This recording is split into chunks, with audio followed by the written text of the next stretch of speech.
உங்களுக்கு அமைதி உரித்தாக அன்பார்ந்தவர்களே, மரியனின் ஓராண்டில் வீடியோ விலை வாசிப்பு திட்டத்தின் 96ஆம் நாளுக்குள் இன்று நாம் நுழைந்திருக்கிறோம்.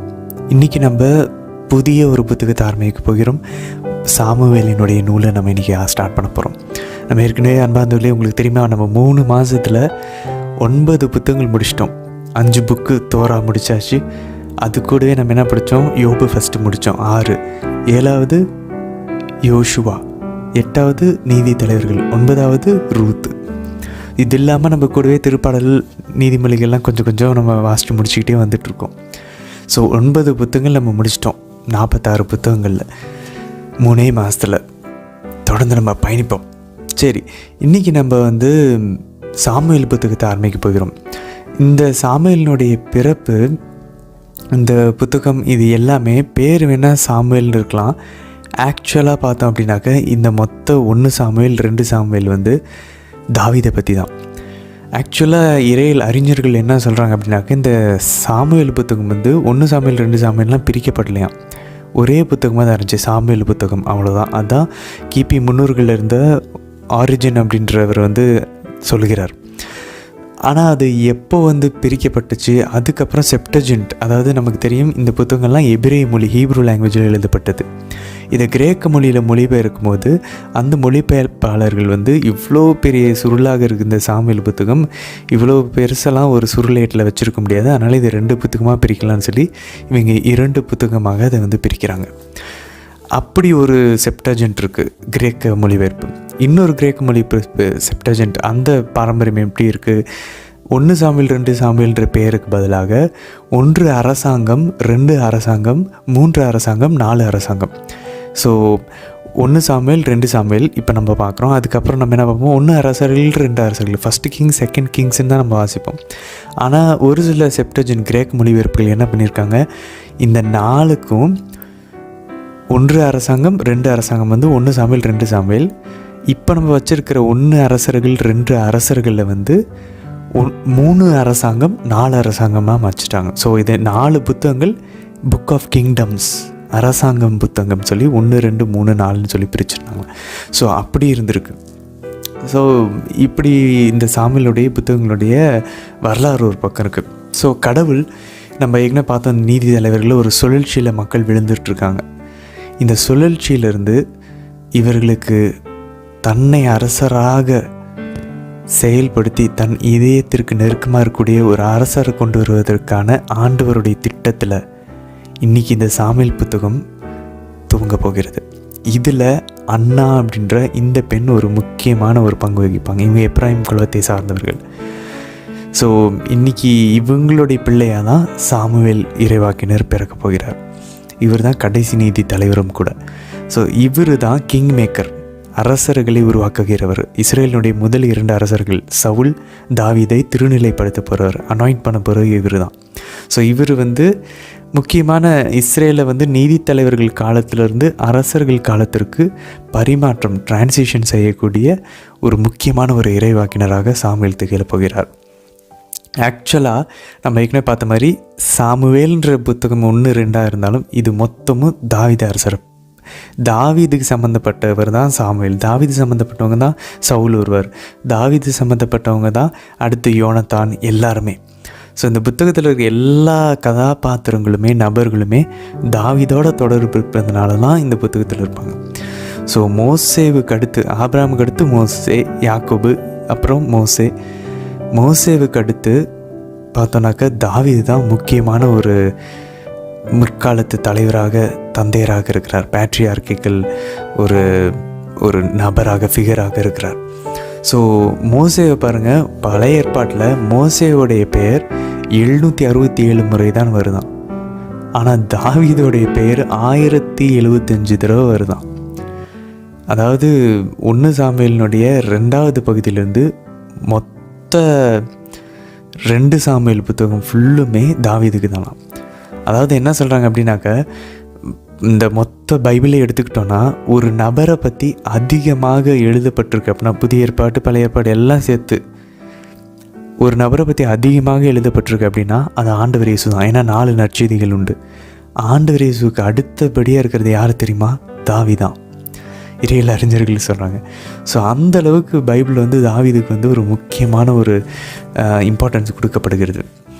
ஏன் அப்படின்னு சொல்லி பார்த்தோன்னா, அவர் தான் ஆண்டவரிடமிருந்து நம்ம பார்க்குறோம் உடன்படிக்கை ஆதாமுகிட்ட இருந்து அது அப்படியே நோவாகிட்ட வந்து அதுக்கப்புறம் அது அங்கேருந்து ஆபிரகாமிலேருந்து ஈசாக்கு, யாக்கோபு, யோசேப்பு, அதுக்கப்புறம் அது இஸ்ரேல் மக்கள், யாக்கோபினுடைய 12 புதல்வர்கள், அப்புறம் மோசே வழியாக திரும்ப யோசுவா வழியாக கடைசியாக இதில் எதுவுமே நிலையான உடன்படிக்கைன்னு ஆண்டவர் சொல்லவே இல்லையாம். எவர் லாஸ்டிங் கவனன்ட்டை வந்து ஆண்டவர் தாவீது கூட தான் ஏற்படுத்துகிறாராம்.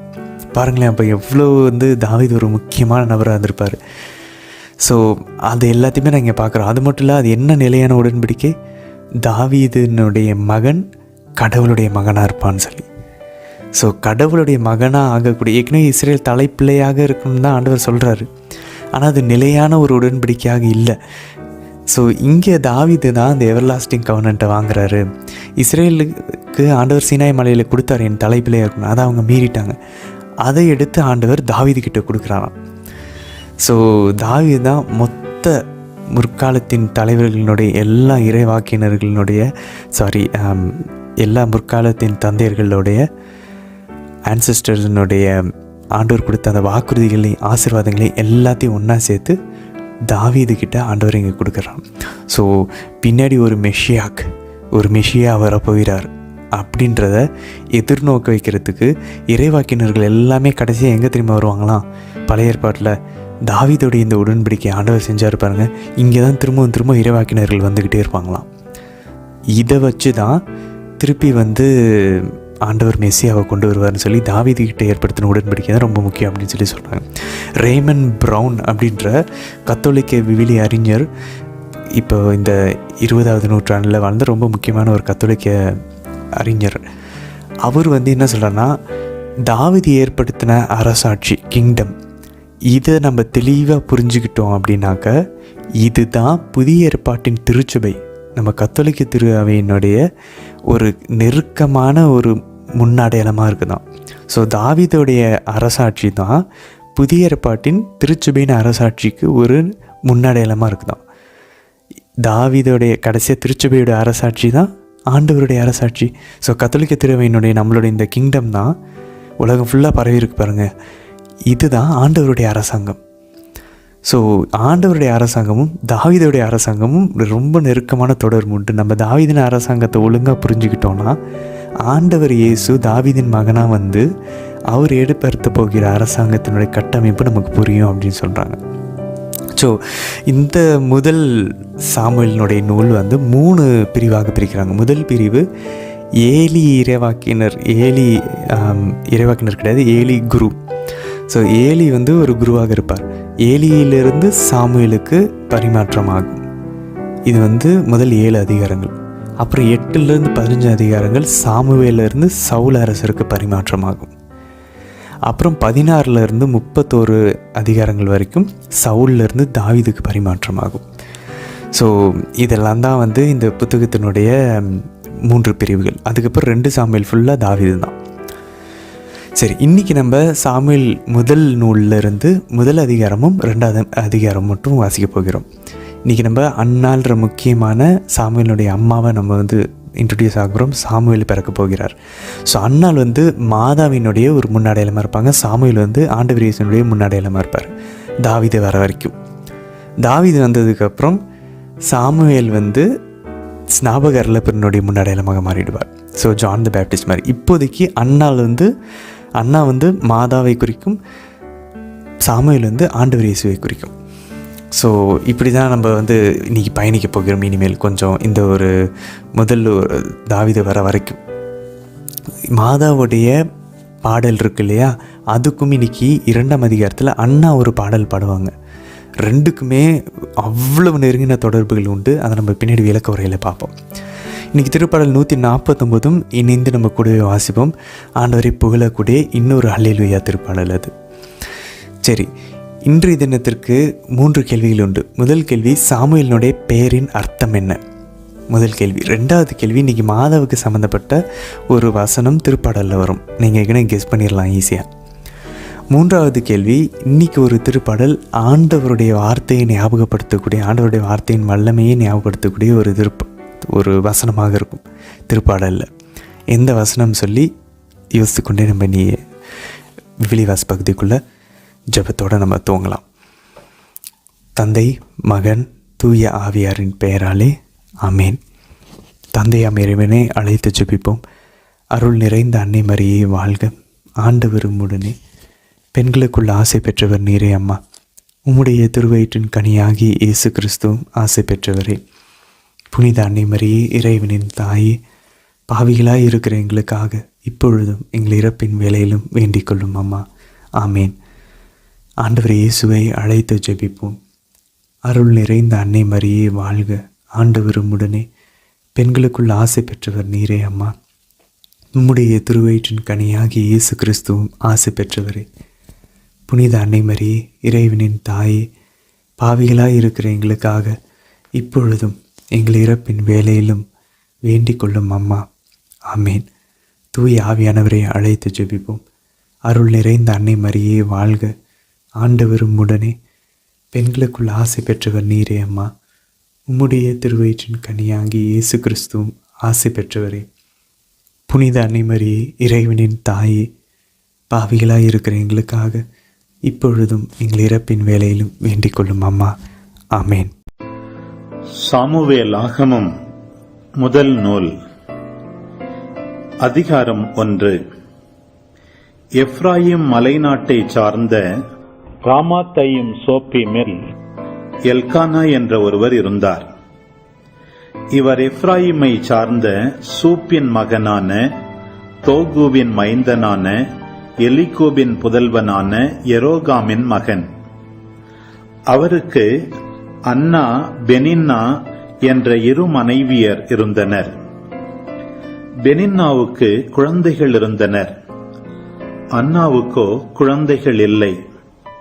எல்கானா ஆண்டுதோறும் சீலோவில் படைகளின் ஆண்டவரை வழிபடவும் அவருக்கு பலி செலுத்தவும் தம் நகரிலிருந்து சென்று வருவார். அங்கே ஆண்டவரின் குருவான ஏலியின் 2 புதல்வர்கள் ஒப்னியும் பினகாசும் இருந்தனர். எல்கானா தாம் பலி செலுத்திய நாளில் தம் மனைவி பெனின்னாவுக்கும் அவளுடைய புதல்வர் புதல்வியர் அனைவருக்கும் பங்கு கொடுப்பதுண்டு. அன்னாவின் மீது அவர் அன்பு கொண்டிருந்தும் அவருக்கு ஒரே பங்கைத்தான் அளித்தார். ஏனெனில் ஆண்டவர் அவரை மலடியாக்கியிருந்தார். ஆண்டவர் அவரை மலடியாக்கியிருந்ததால் அவருடைய சக்களத்தி அவரை துன்புறுத்தி வதைத்தாள். இவ்வாறு ஆண்டுதோறும் நடந்தது. அவர் ஆண்டவரின் இல்லம் வந்த போதெல்லாம் அவள் அவரை துன்புறுத்துவாள். அன்னா உண்ணாமல் அழுவார். அப்போது அவர் கணவர் எல்கானா அவரை நோக்கி, அன்னா, நீ ஏன் அழுகிறாய்? நீ ஏன் உண்ணவில்லை? நீ ஏன் மன வருத்தம் அடைகிறாய்? நான் உனக்கு 10 புதல்வரை விட மேலானவன் அன்றோ என்பார். ஒரு நாள் அவர்கள் சீலோவில் உண்டு குடித்த பின் அன்னா எழுந்தார். குரு ஏலி ஆண்டவரின் கோவில் முற்றத்தில் ஓர் இருக்கையில் அமர்ந்திருந்தார். அன்னா மனம் கசந்து அழுது புலம்பி ஆண்டவரிடம் மன்றாடினார். அவர் பொருத்தனை செய்து வேண்டிக் கொண்டது, படைகளின் ஆண்டவரே, நீரும் அடியாளாகிய என் துயரத்தை கண்ணோக்கி என்னை மறவாமல் நினைவு கூர்ந்து எனக்கு ஓர் ஆண் குழந்தையை தருவீரானால் அவனை அவன் வாழ்நாள் முழுவதும் ஆண்டவராகிய உமக்கு ஒப்புக் கொடுப்பேன். அவனது தலைமேல் சவரக்கத்தியே படாது. அவர் இவ்வாறு ஆண்டவர் திருமுன் தொடர்ந்து மன்றாடி கொண்டிருந்த போது ஏலி அவருடைய வாயை கவனித்தார். அன்னா தம் உள்ளத்தினுள் பேசிக் கொண்டிருந்தார். அவருடைய உதடுகள் மட்டும் அசைந்தன, குரல் கேட்கவில்லை. ஆகவே ஏலி அவரை ஒரு குடிகாரி என்று கருதினார். ஏலி அவரை நோக்கி, எவ்வளவு காலம் நீ குடிகாரியாயிருப்பாய்? மது அருந்துவதை நிறுத்து என்றார். அதற்கு அன்னா மறுமொழியாக, இல்லை என் தலைவரே, நான் உள்ளம் நொந்த ஒரு பெண். திராட்சை ரசத்தையோ வேறு எந்த மதுவையோ நான் அருந்தவில்லை. மாறாக ஆண்டவர் திருமுன் என் உள்ளத்தை கொட்டிக் கொண்டிருக்கிறேன். உம் அடியாளை ஒரு கீழ்த்தர பெண்ணாக கருத வேண்டாம். ஏனெனில் என் துன்ப துயரங்களின் மிகுதியால் நான் இதுவரை பேசிக் கொண்டிருந்தேன் என்று கூறினார். பிறகு ஏலி, மனநிறைவோடு செல், இஸ்ரவேலின் கடவுள் நீ அவரிடம் விண்ணப்பித்த உனது வேண்டுகோளை கேட்டருள்வார் என்று பதிலளித்தார். அதற்கு அன்னா, உம் அடியாள் உம் கண்முன்னே அருள் பெறுவாளாக என்று கூறி தம் வழியே சென்று உணவு அருந்தினார். இதன் பின் அவர் முகம் வாடியிருக்கவில்லை. அவர்கள் காலையில் எழுந்து ஆண்டவர் திருமுன் வழிபட்டுவிட்டு திரும்பிச் சென்று ராமாவில் இருந்த தங்கள் இல்லம் அடைந்தனர். எல்கானா தம் மனைவி அன்னாவோடு கூடி வாழ்ந்தார். ஆண்டவரும் அவரை நினைவு கூர்ந்தார். உரிய காலத்தில் அன்னா கருவுற்று ஒரு மகனை பெற்றெடுத்தார். நான் அவனை ஆண்டவரிடமிருந்து கேட்டேன் என்று சொல்லி அவர் அவனுக்கு சாமுவேல் என்று பெயரிட்டார். எல்கானாவும் அவர் வீட்டார் அனைவரும் ஆண்டவருக்கு தங்கள் ஆண்டு பலியையும் பொருத்தனையையும் செலுத்தச் சென்றார்கள். ஆனால் அன்னா செல்லவில்லை. அவர் தம் கணவரிடம், பையன் பால்குடி மறந்ததும் அவனை எடுத்துச் செல்வேன். அவன் ஆண்டவர் திருமுன் சென்று என்றும் அங்கே தங்கியிருப்பான் என்று சொன்னார். அவர் கணவர் எல்கானா, உனக்கு சிறந்தது எனப்படுவதைச் செய். பையன் பால்குடி மறக்கும் வரை இரு. ஆண்டவர் தம் வார்த்தையை உறுதிப்படுத்துவாராக என்று அவரிடம் கூறினார். ஆகவே அவர் தங்கியிருந்து பால்குடி மறக்கும் வரை தம் மகனுக்கு பாலூட்டி வந்தார். அவன் பால்குடி மறந்ததும் அன்னா அவனை தூக்கிக் கொண்டு 3 காளை, 20 படி அளவுள்ள ஒரு மரக்கால் மாவு, ஒரு தோல் பை திராட்சை ரசம் ஆகியவற்றுடன் சீலோவிலிருந்து ஆண்டவரின் இல்லத்திற்கு வந்தார். அவன் இன்னும் சிறு பையனாகவே இருந்தான். அவர்கள் காளையை பலியிட்ட பின் பையனை ஏலியிடம் கொண்டு வந்தார்கள். பின் அவர் கூறியது, என் தலைவரே, உம்மீது ஆணை, என் தலைவரே, உம்முன் நின்று ஆண்டவரிடம் வேண்டிக் கொண்டிருந்த பெண் நானே. இப்பையனுக்காகவே நான் வேண்டிக் கொண்டேன். நான் ஆண்டவரிடம் விண்ணப்பித்த என் வேண்டுகோளை அவர் கேட்டருளினார். ஆகவே நான் அவனை ஆண்டவருக்கு அர்ப்பணிக்கிறேன். அவன் தன் வாழ்நாள் அனைத்தும் ஆண்டவருக்கே அர்ப்பணிக்கப்பட்டவன். அங்கே அவர்கள் ஆண்டவரை தொழுதார்கள். சாமுவேல் ஆகமம் முதல் நூல், அதிகாரம் 2. அப்பொழுது அன்னா மன்றாடி கூறியது, ஆண்டவரை முன்னிட்டு என் இதயம் மகிழ்கின்றது. ஆண்டவரில் என் ஆற்றல் உயர்கின்றது. என் வாய் என் எதிரிகளை பழிக்கின்றது. ஏனெனில் நான் நீர் அளிக்கும் மீட்பில் களிப்படைகிறேன். ஆண்டவரை போன்ற தூயவர் வேறு எவரும் இலர். உம்மையன்றி வேறு எவரும் இலர். நம் கடவுளை போன்ற வேறு பாறை இல்லை. இருமாப்புடன் இனி பேச வேண்டாம். உங்கள் வாயில் வீம்பு வெளிப்பட வேண்டாம். ஏனெனில் ஆண்டவர் அறிவின் இறைவன். செயல்களின் அளவை எடை போடுபவர் அவரே. வலியோரின் வில்கள் உடைபடுகின்றன. தடுமாறினோர் வலிமை பெறுகின்றனர். நிறைவுடன் வாழ்ந்தோர் கூலிக்கு உணவு பெறுகின்றனர். பசியுடன் இருந்தோர் பசி தீர்ந்தார் ஆகியுள்ளனர். மலடி 7 பெற்றெடுத்துள்ளாள். பல புதல்வரை பெற்றவளோ தனியள் ஆகின்றாள். ஆண்டவர் கொல்கிறார், உயிரும் தருகின்றார். பாதாளத்தில் தள்ளுகிறார், உயர்த்துகின்றார். ஆண்டவர் ஏழையாக்குகிறார், செல்வராக்குகின்றார். தாழ்த்துகின்றார், மேன்மைப்படுத்துகின்றார். புழுதியினின்று அவர் ஏழைகளை உயர்த்துகின்றார். குப்பையினின்று வறியவரை தூக்கிவிடுகின்றார். உயர்குடியினரோடு அவர்களை அமர்த்துகின்றார். மாண்புறு அரியணையை அவர்களுக்கு உரிமையாக்குகின்றார். உலகின் அடித்தளங்கள் ஆண்டவருக்கு உரியவை. அவற்றின் மேல் அவர் உலகை நிறுவினார். தம்மில் பற்று கொண்டோர் காலடிகளை அவர் காப்பார். தீயோர் இருளுக்கு இரையாவர். ஏனெனில் ஆற்றலால் எவரும் வலியவர் ஆவதில்லை. ஆண்டவரை எதிர்ப்போர் நொறுக்கப்படுவர். அவர் அவர்களுக்கு எதிராக வானில் இடி முழங்கச் செய்வார். ஆண்டவர் உலகின் எல்லை வரை தீர்ப்பிடுவார். தம் அரசருக்கு வலிமை தருவார். தாம் திருப்பொழிவு செய்தவரின் ஆற்றலை உயர்த்துவார். எல்கானா ராமாவில் உள்ள தம் வீட்டிற்கு சென்றார். சிறுவனோ குரு ஏலியின் முன்பாக ஆண்டவருக்கு ஊழியம் செய்து வந்தான். அப்போது ஏலியின் புதல்வர்கள் கீழ்த்தரமானவராக இருந்தனர். அவர்கள் ஆண்டவர் மீது அக்கறை கொள்ளவில்லை. அந்த குருக்களின் மக்களிடம் பின்வருமாறு நடந்து கொண்டனர். யாராவது பலி செலுத்தினால் இறைச்சி வேகும்போதே கையில் 3 பல் கொக்கியுடன் குருவின் பணியாள் வருவான். அவன் அதை கொப்பரையிலோ அண்டாவிலோ சட்டியிலோ பானையிலோ விடுவான். கொக்கியில் அகப்படுவதை எல்லாம் குருவுக்கென்று எடுத்துக்கொள்வான். சீலோவுக்கு வந்த இஸ்ராயேல் மக்கள் அனைவருக்கும் அவர்கள் இவ்வாறு செய்தனர். அதோடு கொழுப்பு எரிவதற்கு முன்பே குருவின் பணியாள் பலி செலுத்துபவரிடம் வந்து, குருவுக்கு சமைக்க இறைச்சி கொடும், வெந்த இறைச்சி அன்று, பச்சையானதே அவர் உம்மிடமிருந்து பெறுவார் என்பான்.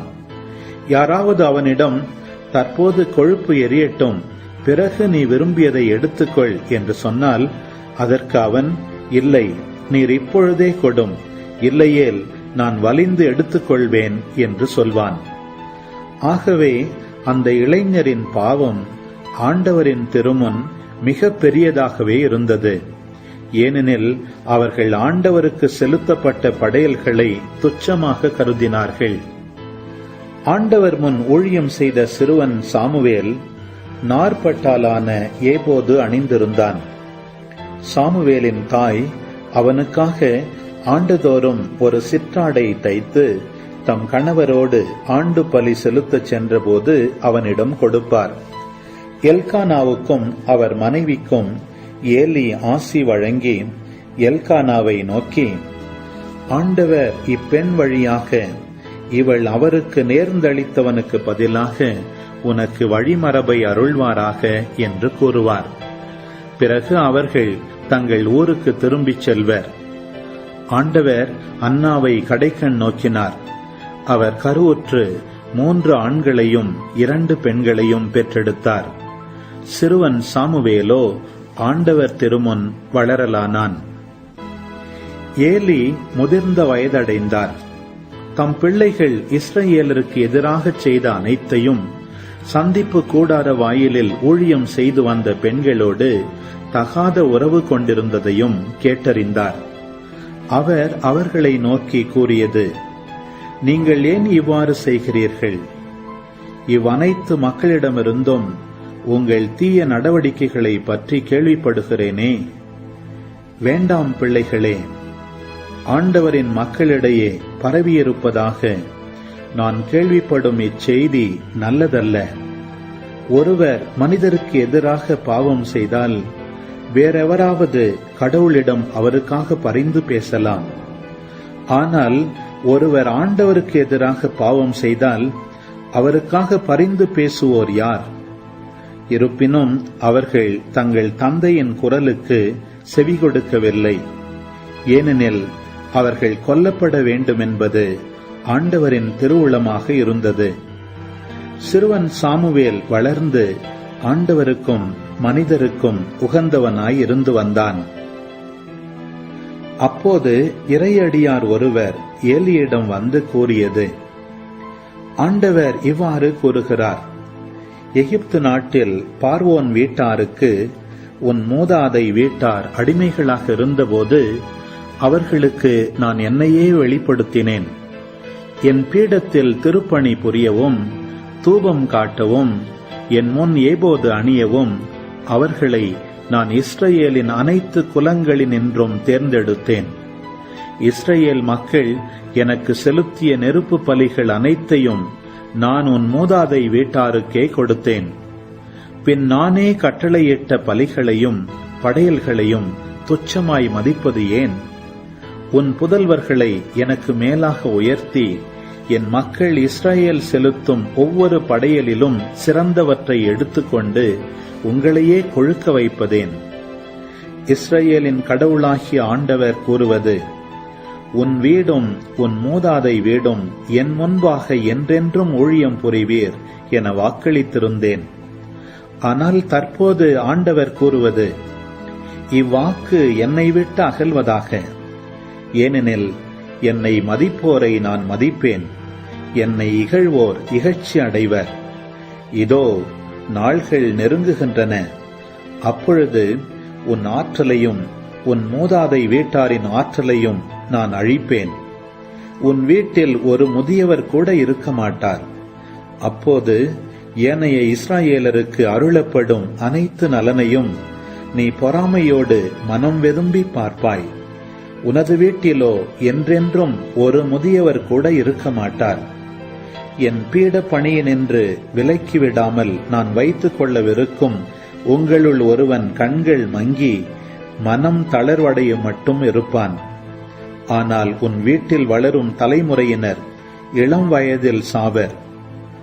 உன் இரு புதல்வரான ஒப்னிக்கும் பினகாசுக்கும் ஏற்படவிருப்பது உனக்கு ஓர் அடையாளமாக இருக்கட்டும்.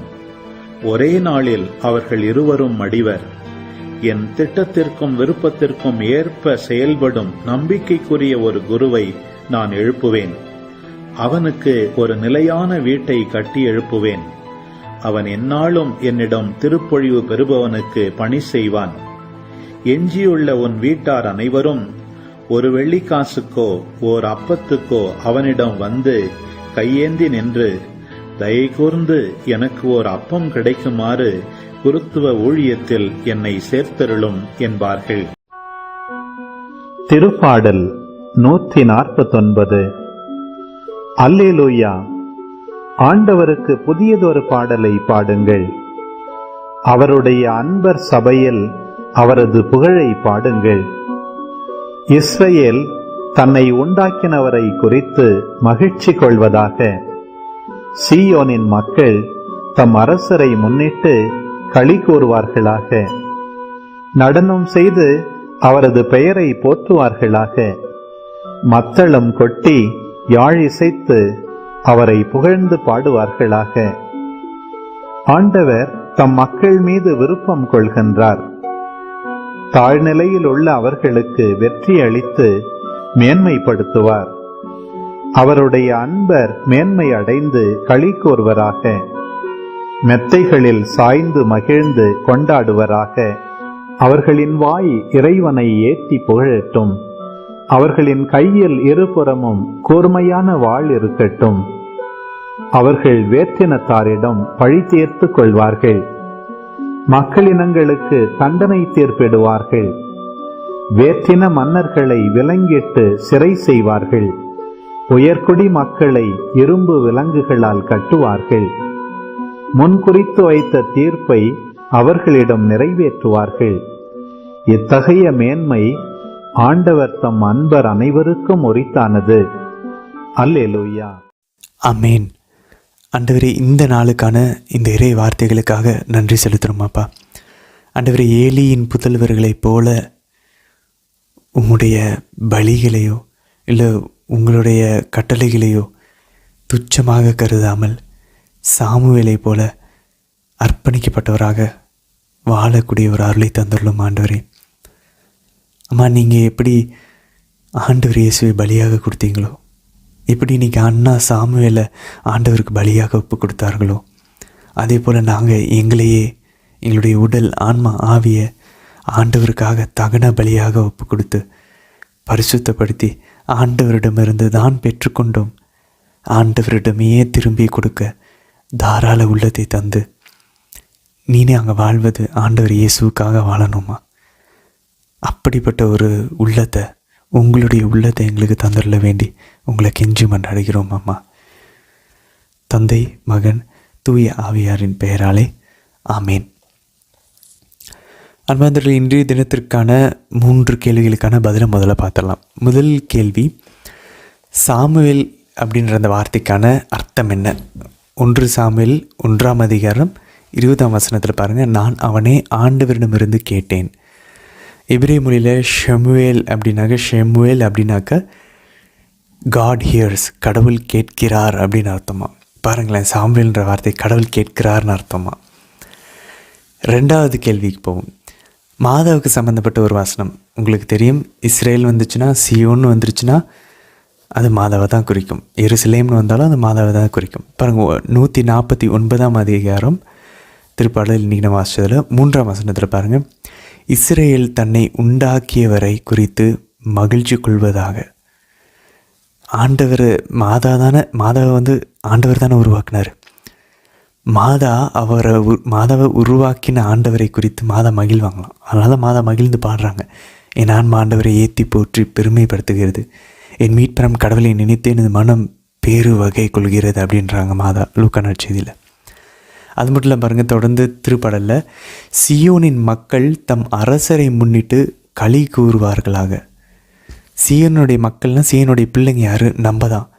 நம்மளுடைய அரசர் யார்? ஆண்டவர் இயேசு. அவரை முன்னிட்டு நம்ம களி கூறுவோமா? எவ்வளோ அழகாக இருக்குது பாருங்களேன். 3வது கேள்விக்குள்ளே போவோம். இன்றைய ஒரு திருப்பாடல் இறை வார்த்தையை, வேர்ட் ஆஃப் காடை நமக்கு ஞாபகப்படுத்தும், கடவுளின் வாக்கு. அது எந்த இறை வார்த்தை? 149வது திருப்பாடல் 6ஆம் வசனம் பாருங்கள், அவர்களின் வாய் இறைவனை ஏற்றி புகழட்டும், அவர்களின் கைகளில் இருபுறமும் கூர்மையான வாள் இருக்கட்டும். பாருங்களேன், வாய் வந்து இறைவனை ஏற்றி போட்டுட்டும், கையில் வந்து இருபுறமும் கூர்மையான வாள் இருக்கட்டும் அப்படின்றது. ஸோ வாயில் ஆண்டவரை புகழணும், கையில் இருபுறமும் கூரான ஒரு வாள் இருக்கணும். எபிரேயர் புதிய ஏற்பாட்டில் எபிரேயர் 4ஆம் அதிகாரம் 12ஆம் வசனம் நம்ம எல்லாருக்கும் ரொம்ப ஃபேமஸாக தெரிஞ்சது. கடவுளுடைய வார்த்தை உயிர் உள்ளது, ஆற்றல் வாய்ந்தது, இரு பக்கமும் வெட்டக்கூடிய எந்த வாளிலும் கூர்மையானது. அப்போ இங்கே திருப்பாடல் பாருங்கள், கையில் இரு பக்கமும் கூர்மையான வாள் இருக்கட்டும் இருக்குது. நமக்கு இங்கே தெரியும் அந்த இரு பக்கமும் கூர்மையான வாள் இது இறை வார்த்தை, கடவுளின் வார்த்தை. ஸோ அது பாருங்கள், ஆன்மாவையும் ஆவியையும் பிரிக்கும் அளவுக்கு குத்தி ஊடுருவுகிறது. அதனால தான் பாருங்கள், பைபிள் வாசிச்சோன்னா நம்மளுடைய மனசை வந்து குத்தி ஊடுருவி அது கிழிக்கும். நம்ம பழைய மாதிரி இருக்கவே மாட்டோம் இந்த வார்த்தைகள் நம்ம கேட்டுட்ருக்க நம்ம எல்லாருமே. அது மட்டும் இல்லாமல் எலும்பு மூட்டையும் மஜையையும் அவ்வாறே ஊடுருவுகிறது.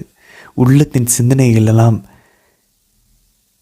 நோக்கங்களையும் சீர்தூக்கி பார்க்கிறது.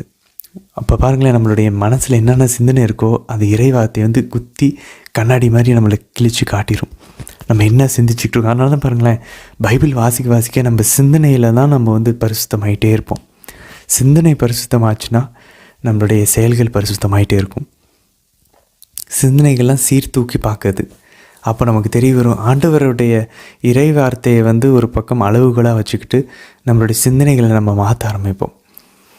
அதான் எபேசியர் 6ஆம் அதிகாரத்தில் புனித பவுல் வந்து நம்ம ஒரு போருக்கு போகும்போது என்னென்னலாம் போடணும்னு சொல்லுவார். நம்ம விசுவாசத்தை வந்து கேடயமாக எடுத்துக்கோங்க, உங்களுடைய மீட்பை வந்து தலைச்சீராக வச்சுக்கோங்க அப்படின்னு சொல்லி அவர் லைனாக சொல்லிக்கிட்டே போகும்போது அதில் கையில் இறை வார்த்தையை தூய ஆவியார் அருளும் போர் வாளாக கையில் எடுத்துக்கொள்ளுங்க அப்படின்வார். அப்போ பாருங்கள், எபேசியர்லேயும் புனித பவுல் தான் சொல்கிறார், கையில் ஒரு வாள் இருக்கணும், அதுதான் இறை வார்த்தை. ஆண்டவரும் சாதாரண சோதிக்கப்படும் போது ஆண்டவர் என்ன பண்ணுறாரு? இறை வார்த்தை தான் யூஸ் பண்ணுறாரு. ஸோ இறை வார்த்தை நம்ம கையில் ஒரு ஆயுதமாக இருக்குது. இதை இப்படியும் பார்க்கலாம், அது ஜெபமாலையாகவும் பார்க்கலாம், மாதாவுடைய ஒரு ஆயுதமாக. வாயில் என்ன பண்ணுறோம்? ஆண்டவரை புகழ்கிறோம், மாதாவை புகழ்கிறோம், அவங்கள ஆசீர்வதிக்கிறோம். அதே நேரத்தில் கையில் என்ன வச்சுருக்கோம்? ஒரு போர் வாளை கையில் வச்சுட்ருக்கோம். ஏன் அதை போர் வாள்னு சொல்கிறோம்? அதில் என்ன இருக்குது? அந்த மணிகளில், ஜெபமாலை மணிகளில் இறை வார்த்தைகள் தான். இறை வார்த்தைகளை தான் நம்ம ஜெபிக்கிறோம் திரும்பவும். ஸோ கடவுள் அருளக்கூடிய போர் வாளாக நம்ம கையில் அதை வச்சுக்கிட்டு இருக்கோம். வாயிலையும் ஆண்டவரை புகழ்ந்து கொண்டிருக்கிறோம். ஸோ இது வந்து ஒரு அழகான ஒரு தொடர்பு ஜெபமாலைக்கும் பைபிளுக்கும். ஸோ நம்மக்கிட்ட 2 போர்வாள் இருக்குது, ஒன்று பைபிள், இன்னொன்று ஜெபமாலை. சரி, இன்றைக்கி நம்ம இன்றைய தினத்திற்கான விளக்க உரைக்குள்ளே போகலாம். இன்றைக்கி பாருங்கள், சாரா, ரெபேக்கா இவங்களைப் போல குழந்தை பாக்கியம் இல்லாதவங்க தான் அண்ணா. ஸோ ஆண்டவர் பாருங்களேன், திரும்பவும் அவர் தேர்ந்தெடுக்கிறவர்கள்கிட்ட பலவீனம் இருக்கிறது. அதை அவங்க எல்லாருமே விசுவாசத்தோட ஆண்டவர் மேலே நம்பிக்கையோடு இருக்கும்போது அதை அவர்கள் மீண்டும் ஆண்டவர் அவங்களுடைய அழுகுரலை கேட்டு அவங்களுடைய கர்ப்பப்பைகளை திறக்கிறார். இங்கே குறிப்பாக ரொம்ப முக்கியமான விஷயம் பாருங்கள், ரேச்சல், யாக்கோபினுடைய அவர் அன்பு செஞ்ச அந்த மனைவி, நமக்கு தெரியும் யோசேப்பு பெஞ்சமினுடைய அம்மா. ஸோ இன்றைக்கி 5வது வசனத்தில் பாருங்கள், 1 சாமுவேல் 1ஆம் அதிகாரம் 5வது வசனத்தில் யாக்கோபு எப்படி ராகேலை அதிகமாக அன்பு செய்கிறாரோ அதனால் ராகேலின் கர்ப்பப்பையை ஆண்டவர் மூடுகிறார். அதே போல் இங்கேயும் அவருக்கு எல்கனாவுக்கு 2 மனைவிகள் இருக்காங்க. அதில் இவங்களை தான் அதிகமாக அன்பு செய்கிறாங்க, அண்ணாவுடைய கர்ப்பப்பையை மூடுகிறார். ஆண்டவர் பாருங்களேன், அவர் எங்கேயுமே பார்ஷியாலிட்டி காட்டுறதில்ல. திரும்பவும் யாக்கோபு பண்ண அதே தப்பை எல்கனாவும் பண்ணுறாரு. 2 மனைவிகள் இருந்தாலும் அவங்கள 2 பேரையும் ஈக்குவலாக தான் அன்பு செஞ்சுருக்கணும் அவங்களுக்கு. ஆனால் எப்படி யாக்கோபு ராகேல் அதிகமாக அன்பு செஞ்சாரோ அதனால் ராகேலுக்கு கர்ப்பப்பை மூடப்பட்டுச்சோ அதே போல் அண்ணாவுக்கும். அதை நம்ம 5வது வசனத்தில் வாசிக்கிறோம். ஸோ எங்கெங்கெல்லாம் அநீதி நடக்குதோ ஆண்டவர் அங்கே உள்ளே வராரு. ஸோ நீதி தீர்க்கக்கூடிய ஒரு கடவுளாக இருக்கிறார். 7வது வசனத்தில் பாருங்கள், அண்ணா இதை எப்படி முறியடிக்கிறாங்க. ராகேல் போய் அழுந்து புலம்புகிறாங்க கடவுள்கிட்ட. அதே போல் அண்ணாவும் போய் ஆண்டவர்கிட்ட அழுது புலம்புகிறார்கள். அது மட்டும் இல்லை, 7வது வசனத்தில் பாருங்கள், அவங்க சாப்பிடவே இல்லையாம். She started fasting. அது மட்டும் இல்லை, ஒரு பாயிண்டில் அவங்களுக்கு எந்த அளவுக்கு ஒரு நெருக்கடி பாருங்கள். 8ஆம் வசனத்தில், எனக்கு நீங்கள் அந்த பையனை கொடுத்தீங்கன்னா, எனக்கு ஒரு ஆண் பையனை, அதுவும் ஸ்பெசிஃபிக்காக கேட்டு வாங்குறாங்க, ஆண் பையனை கொடுத்தீங்கன்னா நாசீர் விரதத்தில் அவனை நான் உங்களுக்கு அர்ப்பணித்து உங்கள்கிட்ட கொடுத்துருவேன்னு. ஏன்னா அவங்களுக்கு பிரச்சனையை விட்டு வெளியே வரணும், அந்த அசிங்கத்துலேருந்து அவங்க வெளியே வரணும். ஆக்சுவலாக நம்ம யோசிச்சு பார்ப்போமே, நிறைய பேருக்கு குழந்தை இல்லாமல் இருக்கு, ஆனால் அவங்க இந்த மாதிரி வேண்டுதல் வச்சுருப்பாங்களான்னு எனக்கு தெரியல. ஆனால் எனக்கு எப்பயுமே ஒரு யோசனை உண்டு, நம்ம ஏன் இந்த மாதிரி ஒரு வேண்டுதல் வைக்க சொல்லக்கூடாது அப்படின்னு சொல்லி. ஏன்னா இது ஏற்கனவே ப்ரூவ் ஆகிருக்கு, நிரூபிக்கப்பட்டிருக்கு பைபிளில். ஆண்டவர் இந்த ஒரு ஜெபத்தை கேட்குறாருன்னு. ஆண்டவர் எனக்கு ஒரு பையனையோ ஒரு பொண்ணையோ நீங்கள் கொடுத்தீங்கன்னா என்னால் முடிஞ்ச அளவுக்கு அவங்களுக்கு தினமும் குடும்ப ஜெபமாலையில் அவங்கள உட்கார வச்சு அவங்களுக்கு நான் தினமும் பைபிள் சொல்லி கொடுத்து புனிதர்களை பற்றி நான் டெய்லி வாசிக்க வைப்பேன். இந்த 3 செய்ய வைப்பேன். ஞாயிற்றுக்கிழமையாவது குறைஞ்சபட்சம் நான் அவங்கள மாசுக்கு கொண்டு போய் முடிஞ்சால் தினமும் திருப்பலி. ஸோ இது எல்லாமே என்னால் முடிஞ்ச அளவுக்கு அவங்ககிட்ட சொல்லி வளர்த்துவேன். அந்த பொண்ணாக இருந்துச்சுன்னா அந்த பொண்ணுக்கிட்டே சொல்லி வளர்த்துவேன். நீ நான் கேட்டு வாங்கின பிள்ளைப்பா, நீ ஆண்டவருடைய ஊழியத்துக்கு தான் போகணும், நீ ஒரு குருவாக போகணும், நீ ஒரு அருள் சகோதரியாக போகணும்னு நான் சொல்லி வளர்த்துறேன் ஆண்டவரே.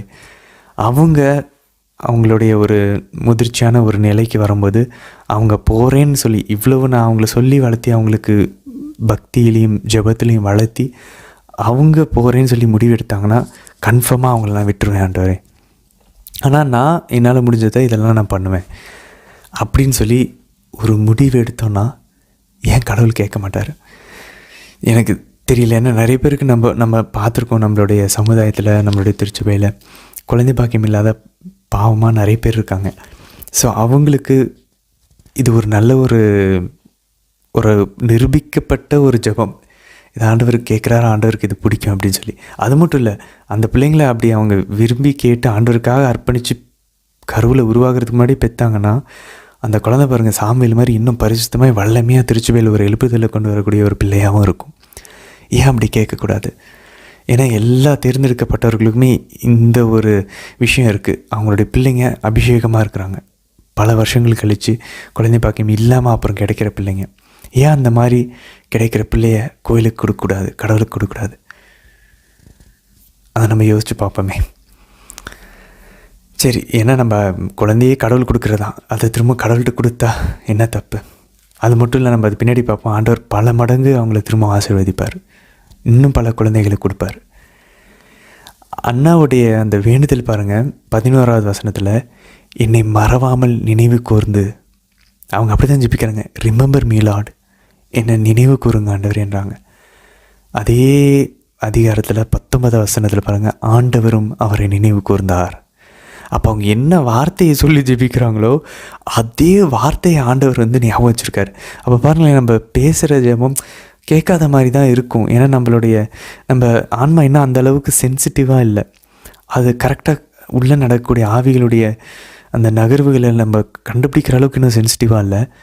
ஆனால் ஆண்டவர் கேட்டுட்டு தான் இருக்கார். நம்மளால் அதை உணர முடியலனாலும் பார்க்க முடியலனாலும் ஆண்டவர் கேட்குறாரு. ஜெபங்களை மாதா கேட்டுட்டு தான் இருக்காங்க.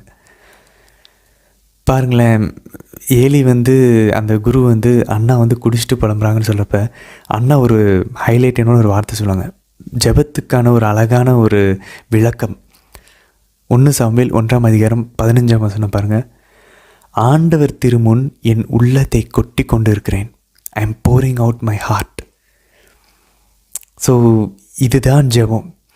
ஆக்சுவலாக அப்படி இந்த அவளில் தெரசெல்லாம் சொல்கிறாங்க, நம்ம நிறைய டைம் ஜெபிக்கிறப்ப யார்கிட்ட ஜெபிக்கிறோன்றது கூட தெரியாம அளவுக்கு நம்ம பாட்டுக்கு ஏதோ ஜெபத்தை சொல்லிவிட்டு ஜெபமாலையை சொல்லிவிட்டு நம்ம போயிடும். எல்லா புனிதர்களையுமே அதான் சொல்கிறாங்க. நம்ம துவக்கத்தில் நம்ம மனசு கல்லாக இருக்கும், நம்ம கடவுளை ஃபீல் பண்ண முடியாது, அதெல்லாம் ஓகே. பட் ஆனால் நம்ம பாவங்கள் மறைக்கும். நம்ம தினமும் முடிஞ்சளவு முட்டி போட்டுட்டு ஒரு 2 மினிட்ஸ் அமைதியாக ஆண்டவர் என்னை பார்த்துட்ருக்காரு. புனித லோயலா நாசியார் எல்லாருமே அதான் சொல்கிறாங்க. புனித சலேஷியார், அல்ஃபோன்சஸ் லிகோரியார் ஒரு அந்த ரெக்கலெக்ஷன் பண்ண சொல்கிறாங்க. ஸ்டார்ட் பண்ணுறதுக்கு முன்னாடி, ஜெபத்துக்கு முன்னாடி, நான் கடவுளுடைய பிரசன்னத்தில் இருக்கேன், அவர் என்னை பார்த்துட்ருக்காரு. இந்த உணர்வுக்கு இந்த சுய நினைவுக்கு அதுக்கப்புறம் அவர்கிட்ட பேசுகிற மாதிரி பேச சொல்கிறாங்க. ஸோ ஒவ்வொரு வார்த்தை நம்ம ஜெபத்தில் சொல்கிறதும் மனசுலேருந்து வருதான்னு மட்டும் பார்க்கணும். ஆண்டவர் சொல்கிறார், ஆவியிலும் உண்மையிலும் வழிபடணும் அப்படின்றாரு. Spirit and truth. முதல்ல ட்ரூத்தில் வழிபட்டோன்னா ஆவி ஆட்டோமேட்டிக்காக வந்துடும்.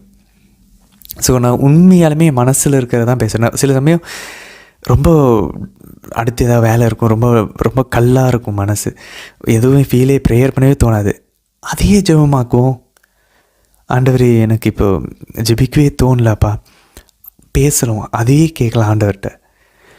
ஸோ நமக்கு எமோஷன்ஸே வரல, ஆண்டவரே எனக்கு நீங்கள் இருக்கிறீங்களாப்பா, எனக்கு நீங்கள் உங்களை வெளிப்படுத்துங்க, உங்களுடைய அந்த கதகதப்பை தாங்க, உங்கள் வார்த்தை தாங்க, உங்களுடைய பிரசன்னத்தை என்னால் ஃபீல் பண்ண முடியல ஆண்டவரே, அப்படி கூட நம்ம ப்ரே பண்ணலாம். ஸோ மனசிலிருந்து என்ன ஜெபிக்க முடியுமோ அதுதான் ஜெபம். வெறும் வாயிலிருந்து ஜெபிக்கிறது லிப் சர்வீஸ். அதெல்லாம் ஆண்டவர் பின்னாடியே அதை கண்டிக்கிறாரு. எஸ்ஐஆர் வாக்கினரும் இறைவாக்கினர்களும் அதான் சொல்கிறாங்க. ஆண்டவர் இயேசு நற்செய்தியில் அதான் கண்டிக்கிறாரு. அதுக்கப்புறம் பாருங்களேன், 18ஆம் வசனத்தில், இதன் பின் அவர் முகம் வாடி இருக்கவில்லை. அப்போ பாருங்களேன், அண்ணா ஜெபிச்சாங்க, அதோடைய எஃபெக்ட் அவங்க வாழ்க்கையில் தெரியுது, அவங்க உடம்புல தெரியுது. மோசே போய் கூடாரத்துக்குள்ளே ஜெபிச்சுட்டு வர்றாரு, அவரோட முகம் அப்படியே பளிச்சுன்னு ஒளிர் வீசுது. நம்ம அந்த மாதிரி ஃபிசிக்கலாக இல்லைனாலும் அட்லீஸ்ட் சைக்கலாஜிக்கலாவது, உளவியல் ரீதியாவது, மனசுலையாவது நமக்கு ஒரு ஹீலிங் கிடைக்கணும், ஒரு அமைதி கிடைக்கணும். அதனால தான் ஒவ்வொரு ஜெபமாலையிலையும் பாருங்களேன், நம்மளோட மோசமான ஜெபமாலையும் மாதா ஏற்றுக்கிறாங்க. ஒவ்வொரு ஜெபமாலை மோசமாக சொன்னால் கூட அந்த ஜெபமாலை சொன்னதுக்கப்புறம் நமக்கு குறைஞ்சபட்சம் ஒரு மன அமைதி இருக்கும். அது வேறு எந்த இதுலேயுமே கிடைக்காது. ஸோ புனிதர்கள் என்ன சொல்கிறாங்கன்னா, நம்மளுடைய ஜெபம், நம்ம அந்த ஜெபம் முடிச்சுட்டு வேறு ஒரு ஆளாக வரக்கூடாது. ஞாயிற்றுக்கிழமை திருப்பலி முடிச்சுட்டு கோயிலுக்குள்ளே வெளியே இருந்தோன்னே வேறு ஆள், கோயிலுக்குள்ளே போனால் வேறு ஆள், ஜெபிக்கும் போது ஒரு ஆள், ஜெபம் முடித்ததுக்கப்புறம் ஒரு ஆள். நோ நோ நோ நோ, அது வேலைக்காகாது. நம்மளுடைய ஜெபம் நம்முடைய வாழ்வை பாதிக்க வேண்டும். நம்முடைய ஜெபம் நம்முடைய வாழ்க்கைக்குள்ளே அது பொங்கி வலிஞ்சு ஊற்றணுன்றாங்க. இல்லைன்னா நம்ம ஜெபத்தில் நம்மளையும் நம்ம ஏமாற்றிக்கிட்டு இருக்கோம், ஆண்டவரையும் நம்ம முட்டாளாக்கிட்டு இருக்கோம்.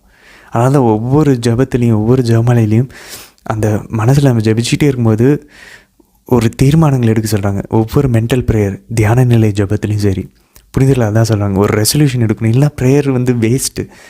ஆண்டவர்கிட்ட நெருங்கி போகிறோம், பேசுகிறோம், அது நம்ம வாழ்வை பாதிக்கணும், நம்மளுடைய கேரக்டரை பாதிக்கணும், நம்ம மனசை பாதிக்கணும். அவங்க பாருங்கள், அதுக்கப்புறம் அவங்க முகம் வாடி இருக்கலாம், அப்படின்னா வருத்தப்படல. ஜெபத்தோட எஃபெக்ட் பாருங்கள். கடவுளோட தொடர்பில் வந்தோன்னா, மாதாவோட ஒரு நம்ம அவங்கள எதிர்கொண்டோன்னா, புனிதர்களையும் வானத்தூதர்களையும் எதிர்கொண்டோன்னா வேறு மாதிரி இருக்கும். அதுக்கப்புறம் ஜெபம் முடிச்சு, அதனால தான் பாருங்கள், ஆண்டவர் கெஸ்திமனி தோட்டத்தில் வேண்டிகிட்டு இருக்கும்போது ஒரு வானத்தூர் அவரை பலப்படுத்தினார்னு இருக்கும். ஸோ நம்ம ஜெபம் முடிக்கும்போது நமக்கு ஒரு மன அமைதி கிடைக்குது, ஒரு தெளிவு கிடைக்குதுன்னா, ஆவியானவரும் மாதாவும் ஆண்டவரும் வானத்தூதர்கள் வழியாக செயல்பட்டுருக்காங்கன்னு அர்த்தம். நம்ம மனசை ஸ்ட்ரென்தன் பண்ணியிருக்காங்க, ஒரு தெளிவு கொடுத்துருக்காங்க, ஒரு ஒளியை கொடுத்துருக்காங்கன்னு அர்த்தம். கிளாரிட்டி, லைட் கொடுத்துருக்காங்க. அந்த ஒளியெலாம் எங்கேருந்து வரும்? ஏஞ்சல்ஸ் தான் கொண்டு வந்து தருவாங்க.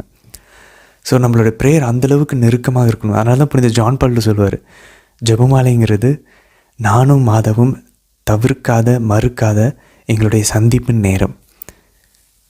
டைம் ஆஃப் மீட்டிங் அப்படின்றார். அவங்களோட பேசுக்கிறதுக்கான ஒரு டைமாக.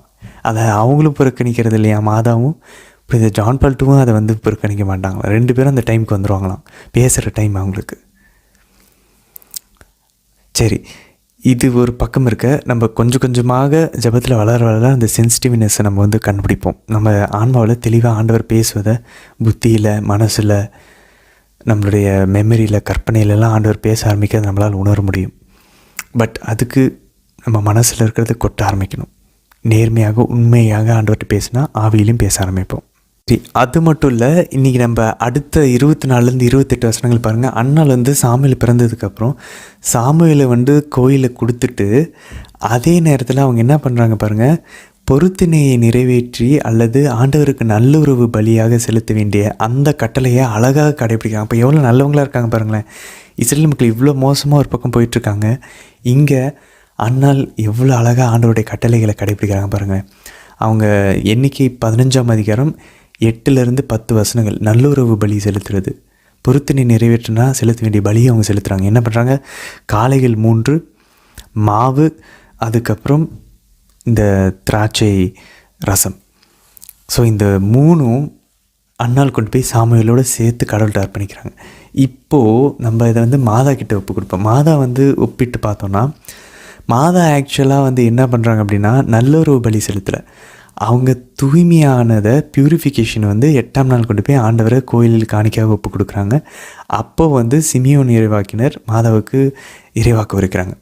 ஸோ லேவியர் 12ஆம் அதிகாரம் 6-8 வசனங்களை மாதா கடைபிடிக்கிறாங்க. என்னது, ஒரு ஆண்மகனோ அல்லது ஒரு பெண் குழந்தையோ பிறந்துட்டா அந்த முதல் குழந்தையை கொண்டு போய் கோயிலை அர்ப்பணித்து அவங்கள திரும்பவும் மீட்டுக்கொள்ளணும். ஸோ அதுக்கு என்ன பண்ணலாம், எரிபலியாகவோ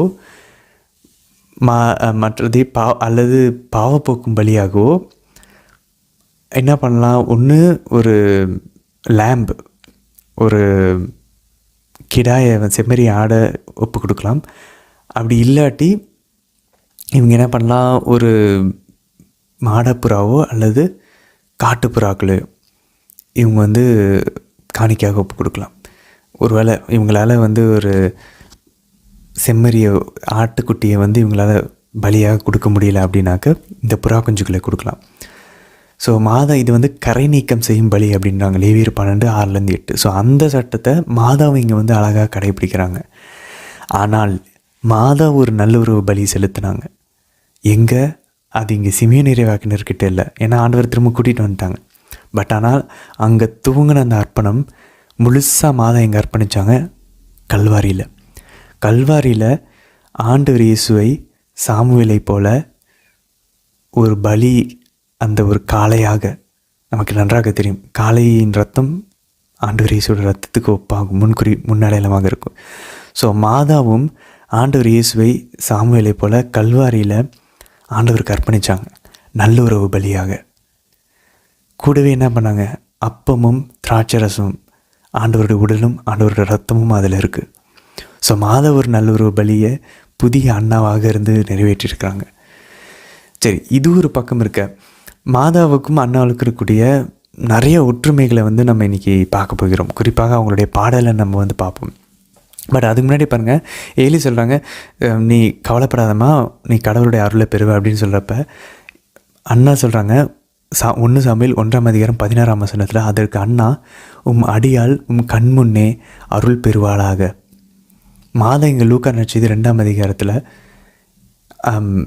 ஆக்சுவலாக நம்ம பார்த்தோன்னா கடவுள் கண்முன்னே அருள் பெறுவாளாகன்னு அண்ணா சொல்கிறாங்க. திருப்பி 1 சாமுவேல் 2ஆம் அதிகாரம் 21ஆம் வசனத்தில் ஆண்டவர் அண்ணாவை கடைக்கண் நோக்கினார் இருக்கும். மாதா பாருங்கள், கப்ரியேல் வானதூதர்கிட்ட இதோ ஆண்டவருடைய அடிமை உம் சொற்படியனுக்கு ஆகட்டும் சொல்கிறாங்க. அதுக்கப்புறம் அவங்க பாடலில் அவங்க பாடுறாங்க, தாழ்நிலை இருந்த தம் அடியவரை தயவுடன் கடைக்கண் நோக்கினார். ஸோ அங்கே அண்ணாவை ஆண்டவர் கடைக்கண் நோக்குகிறார், இங்கே புதிய அண்ணாவாகிய மாதாவை கடைக்கண் நோக்குகிறார்கள். ஸோ இது மட்டும் இல்லை பாருங்கள், அண்ணா வந்து அவங்களுடைய கணவரோட வருஷம் ஆண்டவருடைய திருவுறைவிடம் இருக்கக்கூடிய சீலோவுக்கு அவங்க செல்வாங்க. சீலோன்ற இடத்துல தான் அப்போ திருவுறைவிடம் இருந்துச்சு. அப்புறம் தான் அதை எருசலேமுக்கு தாவீது அரசர் கொண்டு வருவார். மாதாவும் புனித சூசி தந்தையும் ஆண்டவர் இயேசுவும் வருஷம் வருஷம் பாஸ்கா விழாவை கொண்டாட அவங்க போவாங்க. ஸோ இது ரெண்டுமே இருக்குது பாருங்கள். அதே மாதிரி பாருங்கள், இங்கே வந்து ஏலி வந்து எல்கானாவை பார்த்து ஆசீர்வாதத்தை கொடுக்கிறார். என்ன ஆசீர்வாதம்? ஆண்டவரி பெண் வழியாக இவள் அவருக்கு நேர்ந்தளித்ததுக்கு பதிலாக உனக்கு வழிமரபை அருள்வாராக அப்படின்னு சொல்லி. இங்கே மாதா வந்து கோயிலில் ஆண்டவர் இயேசுவை காணிக்கையாக ஒப்பு கொடுக்கும்போது சிமியோன் இறைவாக்கினர் மாதாவை பார்த்து கூறுகிறார், உன்னுடைய இதயத்தையும் ஒரு வாள் ஊடுருவி பாயும். ஸோ மாதா இங்கே ஏலி எல்கனாவுக்கு கொடுத்த அந்த ஆசீர்வாதம், உனக்கு இந்த பெண் வழியாக நிறையா வழிமரபுகள் வரும் அப்படின்னு சொல்கிற அந்த ஆசீர்வாதம் மாதாவில் நிறைவேறுது. அப்போ பாருங்களேன், ஒரு குழந்தைய ஆண்டவருக்கு கொடுத்துட்டா ஆண்டவர் அந்த பெண்ணை கைவிட மாட்டார். பல குழந்தைகள் அந்த பெண்ணை கொடுப்பார். எப்படி அண்ணாவுக்கு கொடுத்தாரோ அதே போல் மாதாவுக்கு எங்கே கொடுத்தார்? சிலுவை அடியில் மாதாவுக்கு இன்னும் 2வது குழந்தை பிறந்துச்சு. அந்த குழந்தையோடைய பேர் புனித யோவான், ஆண்டவருடைய அன்பு சீடர். அதுக்கப்புறம் எல்லா அப்போஸ்தலர்கள், எல்லா புனிதர்கள், இன்றைக்கி நம்மளும் கூட எண்ணில் அடங்கா பிள்ளைங்க. ஆண்டவர் பாருங்களேன், ஆண்டவருக்குன்னு நம்ம ஒன்று கொடுத்தோன்னு வச்சுக்கோங்களேன், ஆண்டவர் அவ்வளோ நேர்மையானவர், அவ்வளோ உண்மை உள்ளவர், நம்பிக்கைக்குரியவர். அவர் திரும்பி பல மடங்கு நமக்கு வந்து பதில் தருவார். அதை நம்ம பார்க்குறோம். அது மட்டும் இல்லை பாருங்கள், இன்னொரு தொடர்பு இருக்குது. 1 சாமுவேல் 2ஆம் அதிகாரம் 26ஆம் வசனம் பாருங்கள். சிறுவன் சாமுவேல் வளர்ந்து ஆண்டவருக்கும் மனிதருக்கும் உகந்தவராய் இருந்து வந்தார். நம்ம லூக்கா நற்செய்தி வாசனை தெரியும். 2ஆம் அதிகாரம் 52வது வசனத்தில் இயேசு ஞானத்திலும் உடல் வளர்ச்சியிலும் மிகுந்து கடவுளுக்கும் மனிதருக்கும் உகந்து வாழ்ந்து வந்தார். பாருங்கள், இங்கே சாமுவேலும் கடவுளுக்கும் மனுஷருக்கும் உகந்து வளர்ந்தார். இங்கே ஆண்டவர் இயேசுவும் கடவுளுக்கும் மனிதருக்கும் உகந்தவராக வாழ்ந்து வந்தார். இதை லூக்கா பாருங்களேன், நம்மளால் கற்பனை கூட பண்ண முடியாது. இந்த மாதாவுடைய பாடல், மாதா வந்து கபிரியேல் வானதூதரை சந்தித்தது, ஆண்டவர் எல்லாமே, ஆண்டவரை காண போய் அவங்கள கண்டுபிடிச்சது எல்லாமே லூக்கா நற்செய்தி தான் நடக்குது. லூக்கா நற்செய்தியாளர் தெளிவாக நமக்கு சுட்டி காட்டுகிறார், மாதா தான் புதிய அன்னாள், ஆண்டவர் இயேசு தான் புதிய சாமுவேல் அப்படின்னு சொல்லி. ஏன்னா அன்னாளுடைய பாடல் பாருங்களேன், ஆக்சுவலாக அவங்க கடைசியாக என்ன சொல்லுவாங்க பாருங்க, அவங்களோட பாடலில் ஆண்டவர் திருநிலைப்படுத்தினவருக்கு வந்து அழகாக ஆண்டவர் அவரை பலப்படுத்துவார், அவருக்கு என்ன ஒரு ஆற்றலை உதிக்க வைப்பார். ஸோ இங்கே தான் முதல் இந்த மெஷியாவை பற்றி நம்ம வந்து பார்க்குறோம். மெஷியாவை வந்து ஆண்டவர் அவருக்கு என்ன ஒரு ஆற்றலை ஒதுக்கி வைப்பார் அப்படின்னு சொல்லி அவரை பலப்படுத்துவார் அப்படின்னு சொல்லி நம்ம வாசிக்கிறோம். ஸோ அண்ணாளுடைய ஒரே ஒரு பெண்ணு அவங்களுடைய ஒரு அசிங்கமான தாழ்நிலையிலிருந்து ஆண்டவர் உயர்த்தி மீட்டதை அண்ணாளுடைய பாடல் ஆவினவர் வந்து கடைசியாக மெஷியாவை பற்றின இறைவாக்கங்க உரைக்க வைக்கிறார் கடைசியில். அதனால தான் பாருங்கள் லூக்கா நற்செய்தி இது எல்லாருக்குமே தெளிவாக தெரியும். அந்த ஆண்டவருடைய திருநிலைப்படுத்தப்பட்ட அந்த அரசர் யார்? தாவீது. பட் ஆனால் அது தாவீது கிடையாது, ஃபைனலாக அது ஆண்டவர் இயேசுவில் நிறைவு பெறுகிறது. பாருங்களேன் எவ்வளோ ஒரு தொடர்பை லூக்கா நற்செய்தியாளர் காட்டுறாரு. அதனால தான் மாதா இந்த பாடலை எடுத்து அவங்க பாடுறாங்க. அண்ணாவின் பாடலினுடைய நிறைய வரிகள் மாதாவுடைய வரிகள் இருக்கும். ஏன்னா இங்கே மாதா உண்மையான ஆண்டவரின் திருநிலைப்படுத்தப்பட்ட மெஸ்ஸியா அரசரை மாதா பெற்றெடுக்க போகிறாங்க, உருவாக்கியிருக்காங்க. அவங்க வயிற்றில் ஆண்டவர் உருவாக்கியிருக்காரு, அரசருக்கெல்லாம் அரசர் உருவாக்கியிருக்காரு. சரி, இப்போது நம்ம அந்த மாதாவினுடைய பாடலில் இருக்கக்கூடிய 7 ஒற்றுமைகள், நம்ம மிரள வைக்கக்கூடிய ஒற்றுமைகள் இது, இப்படிலாம் கூட இருக்குமா அப்படின்னு சொல்லி பாருங்கள். நம்ம மாதாவினுடைய பாடலை ஃபஸ்ட்டு வச்சுக்குவோம். அந்த ஒரு அடிப்படையில் ஒவ்வொன்றா லைனாக அதற்கு தொடர்பு இருக்கக்கூடிய அண்ணாவின் பாடலை பார்ப்போம். ஸோ அண்ணாவின் பாடல் வந்து மாறி மாறி வரும் வசனங்கள், மாதாவுடைய பாடல் லைனாக வரும். ஸோ ஃபஸ்ட்டு மாதா பாருங்கள், லூக்கா நற்செய்தி 1ஆம் அதிகாரம் 47ஆம் வசனம். அதை கேட்ட மரியா பின்வருமாறு கூறினார். இங்கே பாருங்கள் 1 சாமுவேல் 2ஆம் அதிகாரம் 1ஆம் வசனம். அப்பொழுது அன்னாள் மன்றாடி கூறியது. பாருங்கள் என்ன சொல்கிறாங்க பாருங்கள், மாதா சொல்கிறாங்க, ஆண்டவரை எனது உள்ளம் போற்றி பெருமைப்படுத்துகிறது. அந்த உள்ளம்ன்ற இடத்துல சூக்கே, மை சோல், என் ஆன்மான்னு சொல்லணும். ஆண்டவரே என் ஆன்மா, என்னுடைய முழு வாழ்வும், என்னோடய பீயிங், என்னுடைய பிரெத் ஆஃப் லைஃப் போற்றி பெருமைப்படுத்துதுன்னு மாதா சொல்கிறாங்க. லூக்கா 1:47. இங்கே அண்ணா ஆண்டவரை முன்னிட்டு என் இதயம் மகிழ்கின்றது அப்படின்றாங்க. இவங்களும் அப்படி தான் ஆரம்பிக்கிறாங்க. சாமுவேல் 2:1 இது ஒரு ஒற்றுமை. ரெண்டாவது ஒற்றுமை, அதே வசனத்தில் மாதா சொல்கிறாங்க 1:47 லூக்கால, என் மீட்பராம் கடவுளை நினைத்து எனது மனம் பேருவகை கொள்கிறது. இங்கே பாருங்கள், 2:1 அன்னாள் சொல்கிறாங்க, ஏனெனில் நான் நீர் அளிக்கும் மீட்பில் களிப்படைகிறேன் அப்படின்றாங்க. இங்கே மாதா என் மீட்பராம் கடவுளை நினைத்து எனது மனம் பேருவகை கொள்கிறது அப்படின்றாங்க.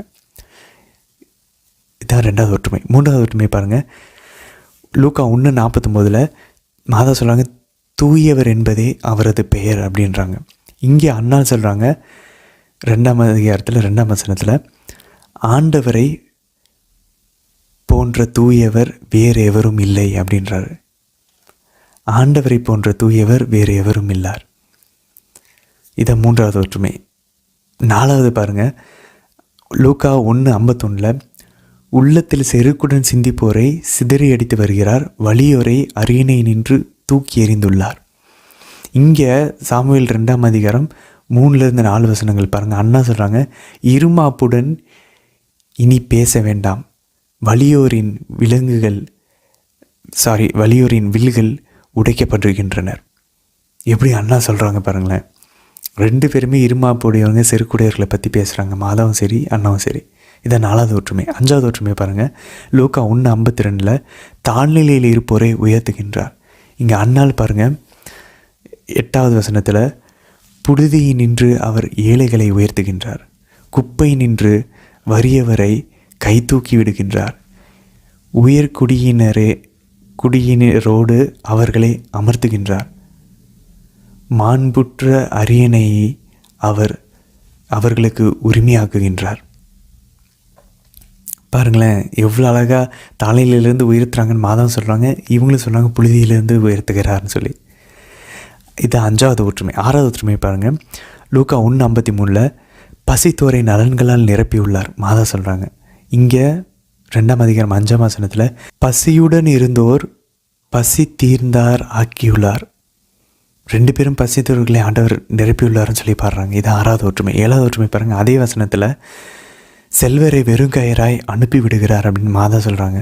இங்கே அண்ணால் அதே வசனத்தில் சொல்கிறாங்க 1 சாமுவேல் 2:5 நிறைவுடன் வாழ்ந்தோர் கூலிக்கு உணவு பெறுகின்றனர் அப்படின்றாங்க.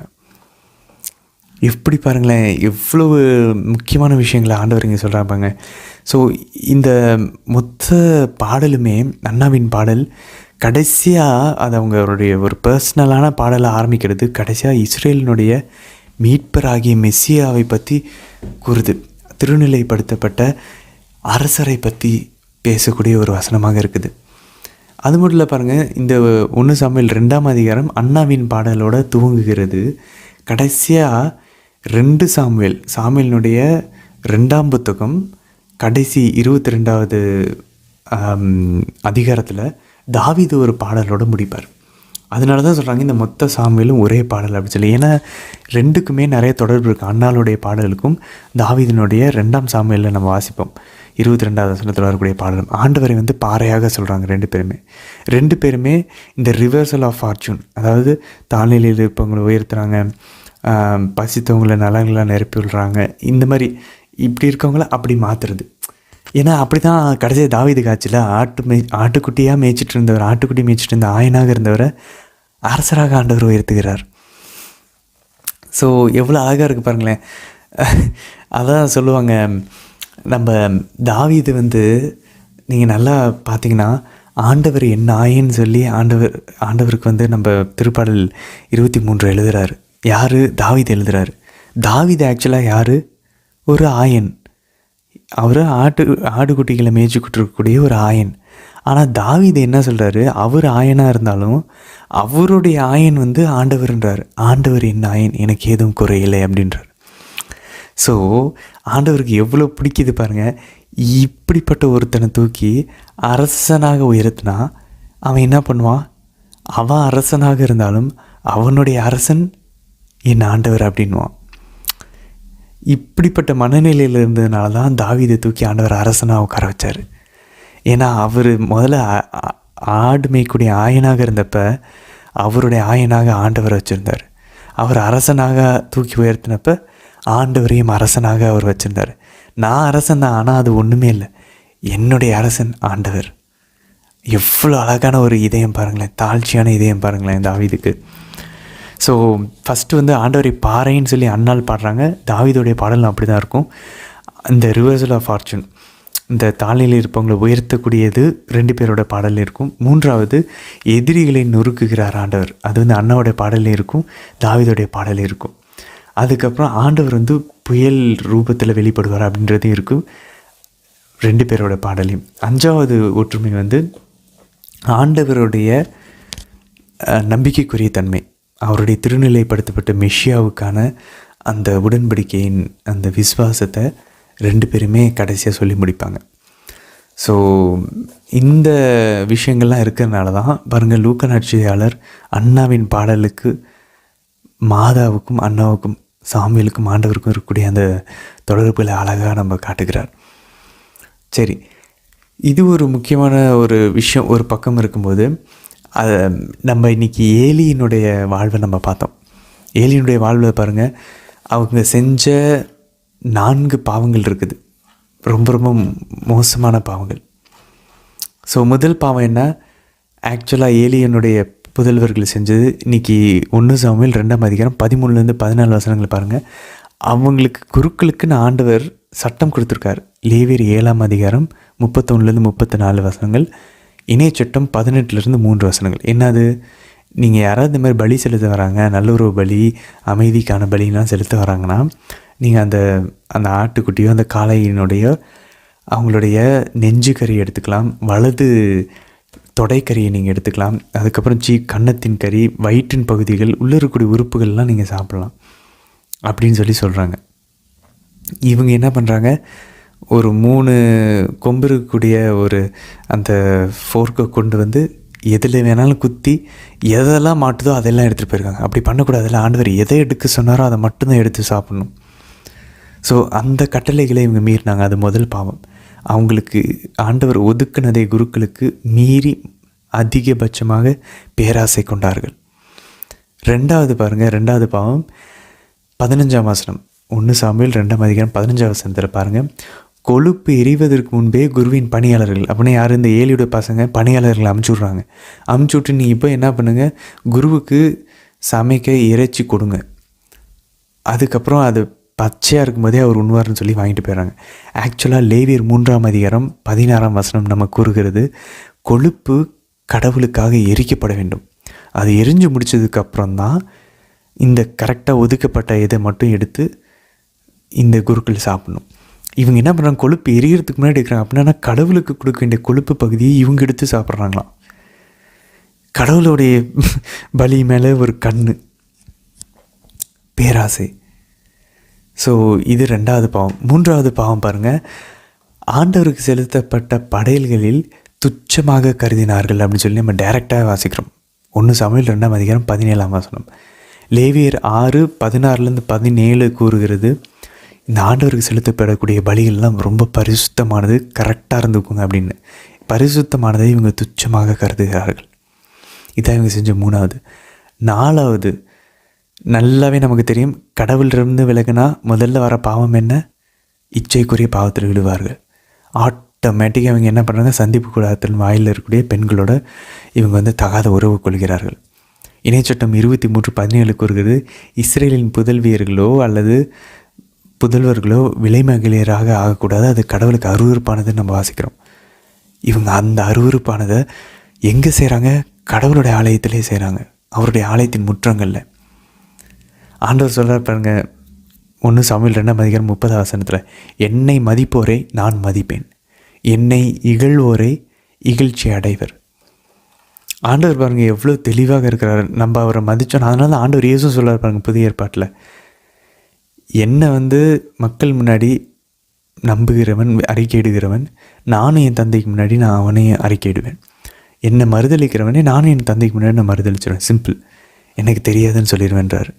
புதிய ஏற்பாட்லேயும் அதான் இருக்குது, பழைய ஏற்பாட்லேயும் தந்தையும் அதான் சொல்கிறார், மகனும் அதான் சொல்கிறார். சரி, அடுத்தது பாருங்கள், அதே 1 சாமுவேல் 2:35 36 வசனங்களில் பாருங்கள், என் திட்டத்திற்கும் விருப்பத்திற்கும் ஏற்ற செயல்படுகின்ற நம்பிக்கைக்குரிய ஒரு குருவை நான் எழுப்புவேன். அந்த குரு யார்? ஆண்டவர் இயேசு தான். அவருக்கு ஒரு நிலையான வீட்டை கட்டி எழுப்புவேன். ஆண்டவருக்கான ஒரு வீடு தேவமாதா. அவன் எந்நாளும் என்னிடம் திருப்பொழிவு பெற்றவனுக்கு பணி செய்வான். பாருங்களேன், எவ்வளோ அழகாக ஆண்டவர் திரும்ப ஒரு ப்ராமிஸ் பண்ணுறார். இவ்வளோ மோசமான குருக்கள் இருக்காங்களே, ஒரு பரிசுத்தமான ஒரு குருவை எழுப்புவேன். அதான் ஆண்டவர் இயேசு நம்முடைய தலைமை குருவாக வருகிறார். மற்றவங்களாம் அவர்கிட்ட பாருங்கள், 36 வசனத்தில் குரு கிட்ட எங்களுக்கு தயவு கூர்ந்து ஒரு அப்பம் கிடைக்குமா அப்படின்னு சொல்லி குரு கிட்ட கேட்பாங்களாம். ஆண்டவர் இயேசுவிடம் எல்லாருமே அப்பத்துக்காக கேட்குறோம், நற்கருணைக்காக. அந்த குரு ஆண்டவருடைய விருப்பத்திற்கு ஏற்ப செயல்படுகிற அந்த ஒரு குரு நமக்கு அப்பத்தை கொடுக்க போகிறார், நற்கருணை என்கிற அப்பத்தை. ஸோ அப்படி இன்றைய அந்த சாப்டர், இன்றைக்கான அந்த அதிகாரம் முடிகிறது. எவ்வளோ ஒற்றுமைகள் பாருங்களேன், சாமுவேலுக்கும் ஆண்டவர் இயேசுக்கும், அன்னாளுக்கும் தேவ மாதாவுக்கும். தொடர்ந்து பயணிப்போம். நம்ம இன்றைக்கி நிறைய நல்ல விஷயங்களையும் கற்றுக்கொண்டோம். அலகரிக்கல் சென்ஸ் மட்டும் இல்லை, அதாவது மாதாவும் ஆண்டவரனுடைய முன் குறிப்புகள் மட்டும் இல்லை, நம்மளும் எப்படி வாழணும் அப்படின்றத நம்ம இன்றைக்கி சாமுவேலிடமிருந்தும் அண்ணாவிடமிருந்தும் கற்றுக்கொண்டோம். எப்படி வாழக்கூடாதுன்றதை ஏலியினுடைய பிள்ளைகள்கிட்ட இருந்தும் கற்றுக்கொண்டு இருக்கோம். ஆண்டவருடைய விஷயத்தில் கரெக்டாக இருந்தோன்னா, அவருக்கு அஞ்சி நடந்தோன்னா, சிம்பிள், ஆண்டவர் நமக்கு எப்பயுமே துணை நிற்பார். அது மட்டும் நமக்கு திரும்பவும் புரிந்து கொண்டே வருகிறது. இஸ்ரேல் மக்கள் எவ்வளோ முட்டாள்தனமாக நடந்துக்கிறாங்க, நம்மளும் அதே போல் முட்டாள்தனமாக நடந்து கொண்டிருக்கிறோம். பாருங்கள், உள்ளத்தின் எண்ணங்கள் எல்லாத்தையும் சீர்தூக்கி பார்க்குறது இறைவார்த்தை. நம்ம எப்படி இருந்துட்டுருக்கோன்றது இப்போ தான் நமக்கு தெரிய வருது. அதிலிருந்து ஒரு மாற்றத்தை கொண்டு வர முயற்சிப்போம். அதுக்காக தான் நம்ம இந்த பயணத்தில் ஈடுபட்டு கொண்டிருக்கிறோம். தொடர்ந்து ஒன்றாக பயணிப்போம். நாளை தினத்தில் நம்ம சந்திக்கலாம். ஆமேன்.